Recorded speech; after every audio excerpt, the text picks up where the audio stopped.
evening, everyone. So it's actually my first time in my life that I'm sitting next to a fire with the microphone in my hand, and that's probably why I didn't hear me when I said hello at first. It's Sunday again, next to myself around the fire. Lots of things happen. Lots, huh? Nice to be around the fire again.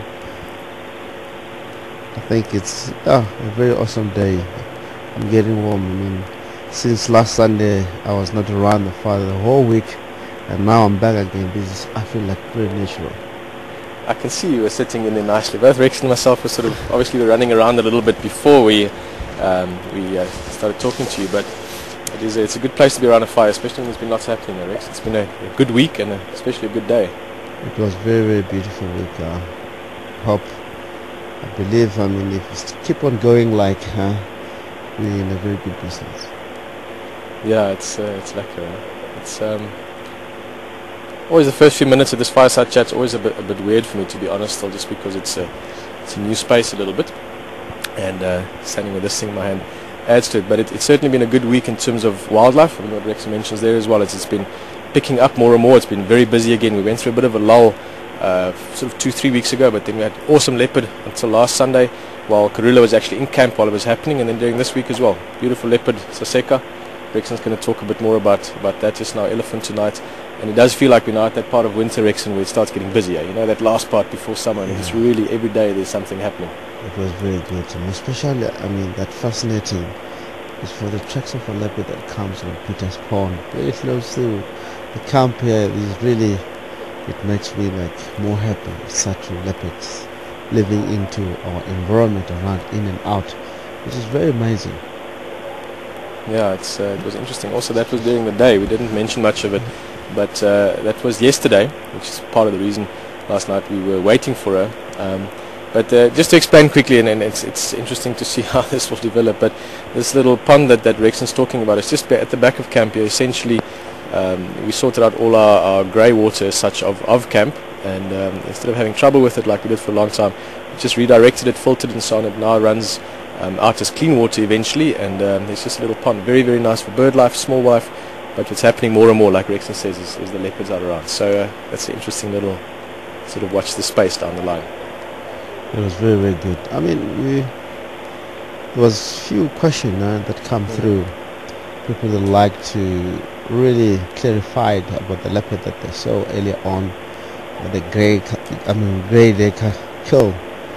The whether it's Karula or Saseka. Definitely it was Saseka, but what makes people to be confused, on the radio communication there was a guy that mentioned that Karula joins Saseka on there, and we also mentioned that it would be very, very good if Karula joins Saseka. It would be something else that we would be adding on that. But really, of course, that was Saseka, one of the youngsters that she killed. She knocked a grey decker, and very interesting. I mean, definitely for sure Karula have really lost the contact with those cubs. The cubs now independent, because we haven't seen around there with the mother back on the kill itself. That tells us the last day that we saw them around 3,000 that it was a goodbye day. From the mother said, you now can become more independent. You're no longer going to follow me, because we heard that also the leopard was mating around in and out from the camp for the last 2 weeks. So it's very awesome. It's a very beautiful thing to see. No, for sure, Rex. Yeah.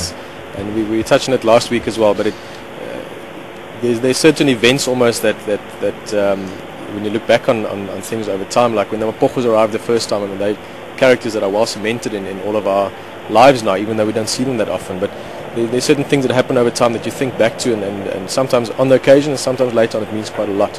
And I certainly think that last week when Karula was around camp and we heard her every night, I mean 4 nights in a row we had her in camp.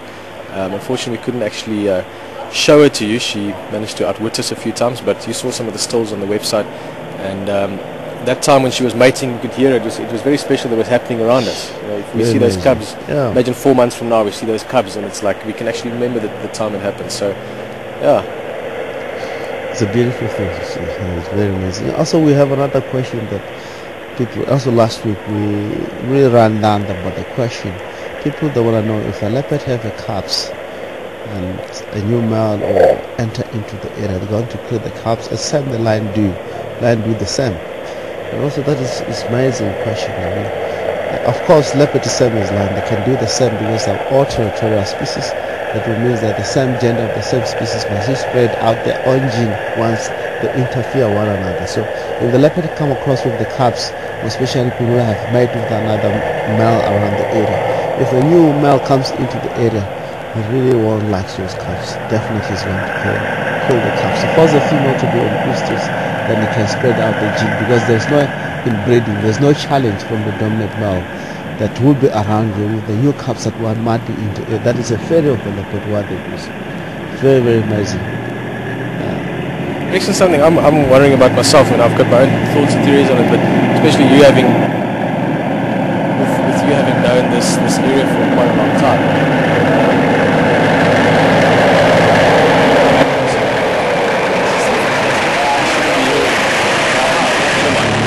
Rexon, sorry, with what you've been living in this area for so long, with everything that happens here and so on, and having a special feel for these leopard. I mean, we talked about it last time, but you know, there's literally not just one or two leopard that we know here. It's Safari and Matimba, her son, and Karula and her daughter and offspring. So it's literally the history of them. And Rexon, sorry, and Rexon knows this area's history intimately. I mean, from many different points of view, whether it's from the human history that have lived around here for many generations, with his family, or the animals. What I'm getting to, Rex, sorry, it's a long question, but yeah. What do you think, Saseka? I mean, Tingana, I think she's quite a special leopard anyway. She's quite shy. We don't see her that much. But Saseka, do you think she's going to stick around this area for a little while, or what do you predict? Let's see what you think is going to happen. With my prediction, I believe, I mean, Saseka, as you can see, she's more relaxed leopard. She's going to share, I mean, territory with her mother into the area. Remember, Peter, we have seen Lord Saseka with the mother. Tingana, she was away for a long time. That tells us something. The relationship between the mother and the youngster itself is very, very high. She might still be around in the area, in and out. Most especially, I mean, Tree House area is where we have seen her a lot, going in and out in that area, also into our neighborhood, Little Gary. Like how the works sometimes is very amazing, most especially in Service and Shared Juma. We know, all of us, if you want to see leopard, you have to come here in Service and get to Juma. Next drive, first drive, you get to see leopard. So they tend to live, I mean, certain behavior that we, as we people, sometimes we didn't really get to used to it. We have seen it many leopards around here. I will take example one of the leopard that called a beacon female. Once before I have seen beacon female, also told you the story with the first offspring and the second offspring all joining together.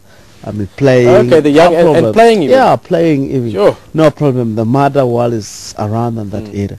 So leopard can do something that we not normally to witness around the area. So with Saseka, I believe she will be staying around in the area, in and out, while the mother, she's becoming a dominant female around in the area. Same applies with, Kurula and her mother, Safari. Yeah. When they go down to the west, look at Ataratuza, Saseka, I mean, Kurula and Safari female, they were sharing almost in one territory, but there was no fight at all, which it can happen here too. Most of the time, I mean, our books and so on, and the information that pass on, we know that leopard, they don't share territory at all. More territory, but that can happen. I think it's a very valid point, Rex, what you mentioned there, and a while back, I can't remember who, I was talking to someone about this, is that there's certain expected behaviors that you get used to animals, how they behave, and certain things that we sort of preconceive, and often correctly. Obviously, there's been a lot of scientific research as well as individual people that have paid a lot of attention to the environment. But essentially, there's always unique circumstances. I mean, even the Mapojos and the Kohumas, you're seeing the kitchen friend. Yeah, it's inside. Yeah, we've got this big mouse, small rat that's living in the kitchen. We've tried to persuade him to leave, but we'll try a few other measures still, and just see him there. But the point is that behavior can change, and it can be, to an extent, even with individuals, slightly different. Obviously, there's certain norms, the same as for humans. There's certain specific ways we behave, but it doesn't mean that if a group of humans behave in some way in a certain area, that they're going to behave exactly the same somewhere else. Obviously, same with leopard. Their environment and their circumstances all play a role as to how they interact. It's true.